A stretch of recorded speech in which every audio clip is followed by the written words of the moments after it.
guys, magandang hapon po sa lahat.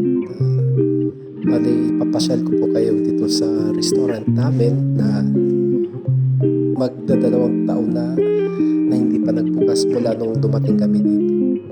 So, ang pangalan po ng restaurant namin is TNT. Ibig sabihin, Taste and the Taste po yan.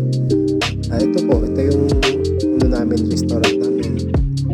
Yung ibang upuan may mga plastic pa, pati yung mga, ito po yung sa bar counter namin. Ito po is yung sa single area. Yan. Tapos doon naman, tingnan natin mo doon sa labas. Nasa second floor po kasi kami dito, kaya harap mismo ng sa highway. Yan. Tapos ayan, medyo naulan pa konti. Parang normal na yan dito sa type na naulan-ulan.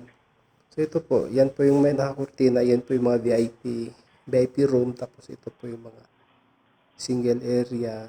Yan. Doon naman sa may yung kusina namin yun doon banda. Ito.